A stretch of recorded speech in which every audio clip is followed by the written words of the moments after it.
Hello, we're group number 12, Gamifying risk identification for alcohol use behaviors. I'm Analogue, and here's my teammate, Helen. So alcohol use is a growing global problem, and our team leads want to develop a low-resource and scalable way to identify and prevent alcohol use risks.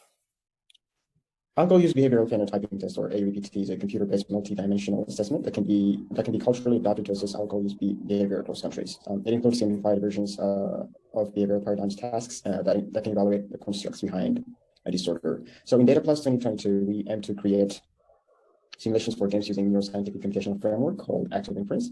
We created simulated artificial agents that will play these games. The performance in the games can then be used to provide feedback about the therapy that the person can go through. So we're developing a model within a model where we can simulate performance on the game and also simulate the therapeutic process using the same framework.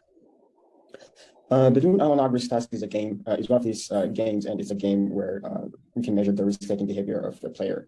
That is risk-taking propensity, or the innate risk-taking nature. It is a game in which players are given a choice between pumping the balloon and accumulating reward, or cashing out to receive the reward they accumulated. The higher the number of pumps, the larger the total reward is. The total reward that the player can cash out is. However, the higher the number of the pumps, the higher the probability of the balloon popping. And the human or the simulated agent plays these multiple trials in multiple rounds. So this is a model of the simulation for BART. We have two types: standard BART and modified BART. Standard BART is a type of BART game where the agent calculates the utility of one move at a time and pumps or cashes out. And modified BART is that type of BART where the agent calculates the utility of a sequence of actions ranging from 2 actions to 127 actions.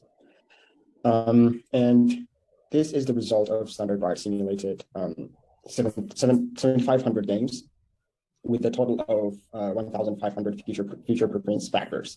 And we can see that the higher the future preference factor or preference to cash out is, then the lower the risk-taking propensity of the player. The second simulation we made was for an agent going through a brief intervention therapy. We chose BI because it's objective, non-judgmental, and personalized. It also doesn't take a long time and has been found to be effective for alcohol use disorders, even when done with a computer. The way BI is typically modeled is with 6 stages. These range from pre-contemplation to maintenance, when a patient is successfully able to decrease their drinking levels in the long run. Our simulation predicts BI's impact on agents with different confidence in not drinking and believed importance of abstaining, seeing if they can reach this maintenance stage. And we found in our simulations, agents with a high internalized importance of not drinking and confidence were able to reach maintenance even without BI, but people with low importance and especially low confidence are the people that BI could be critical for. There are still many other variables in this simulation that we can look at, and in the future we plan to collect data about these variables from games like BART.